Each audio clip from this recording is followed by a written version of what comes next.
రంగారెడ్డి జిల్లా మహేశ్వరం నియోజకవర్గం బడంగ్పేట్ కార్పొరేషన్ పరిధిలో కాంగ్రెస్ యువజన నాయకులు చిగురింత దయాసాగర్ రెడ్డి రాఘవేందర్ రెడ్డి ఆధ్వర్యంలో రాహుల్ గాంధీ 54వ పుట్టినరోజు బడంగ్పేట్ పాత గ్రామ పంచాయతీ దగ్గర ఘనంగా నిర్వహించారు. ఈ సందర్భంగా ఎన్ఎస్యుఐ నాయకులు మాట్లాడుతూ దేశంలో బీజేపీ అధికారంలో వచ్చిన తర్వాత ప్రజలు అనేక ఇబ్బందులకు గురి అవుతున్నారని, విద్యార్థులు, యువజనులు, ప్రజలు, కార్మికులు సరియగు సదుపాయాలు లేక ఆందోళన చెందుతున్నారన్నారు. పార్లమెంట్ ఎన్నికలలో కాంగ్రెస్ ప్రభుత్వం దేశంలో అత్యధిక మెజార్టీని సాధించిందని, రాబోయే కాలంలో కాంగ్రెస్ అధికారంలోకి వస్తుందని ధీమా వ్యక్తం చేశారు.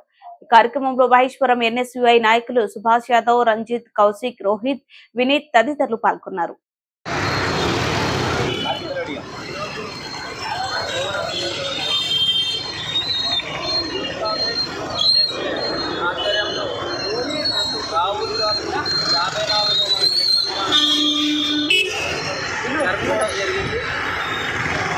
ఇక్కడికి పిలిచిన కాంగ్రెస్ ఎన్ఎస్ఏ నాయకులకు కృతజ్ఞతలు.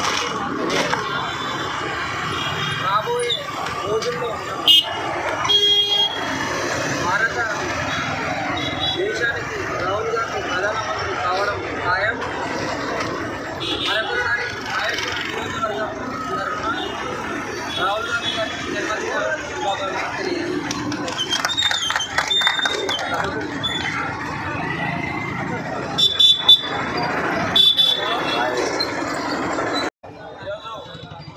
బడంగ్పేట్ మున్సిపల్ కార్పొరేషన్లో చిగురింత దయారెడ్డి గారి ఆధ్వర్యంలో రాహుల్ గాంధీ గారి 54వ జన్మదిన వేడుక చేసుకోవడం జరిగింది.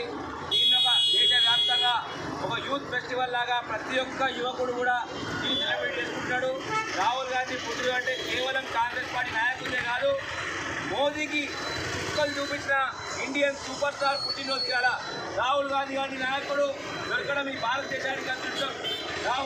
రాహుల్ గాంధీ గారు మాలాంటి ఎంతోమంది యువకులకు ఆయన మాకు విస్తృతిగా నిల్చొని యువజన కాంగ్రెస్ కావచ్చు, ఎన్ఎస్ఏ కావచ్చు, వారు కూడా యూత్ కాంగ్రెస్ నుంచి వారి ప్రయాణాన్ని మొదలుపెట్టి మా అందరికీ ఒక ఇన్స్పిరేషన్ లాగా మారిండు. రాహుల్ గాంధీ గారి పుట్టినరోజు ఈరోజు ప్రతి ఒక్కరు కూడా రాహుల్ గాంధీ గారి గురించి చాలా నేర్చుకోవాలి. మోదీ ఈసారి 400 పార్ అన్నాడు, కానీ రాహుల్ గాంధీ ఆ 400 పార్ల సగం కూడా కానియకుండా చివరి దాకా గెలుపు దాకా వచ్చి ఆగిపోయిండు. కానీ రాహుల్ గాంధీ ఓడిపోలే. రాహుల్ గాంధీ పోటీ చేసిన 2 స్థానాలలో 3 లక్షల పైసలు ఓటుతో గెలిస్తే మోదీ కేవలం 1,00,000 ఓట్లతోనే గెలిచిండు. అది గుర్తుపెట్టుకోవాలి. బీజేపీ నాయకులకు ముందుంది ముసళ్ళ పండుగ. రాహుల్ గాంధీ చేసిన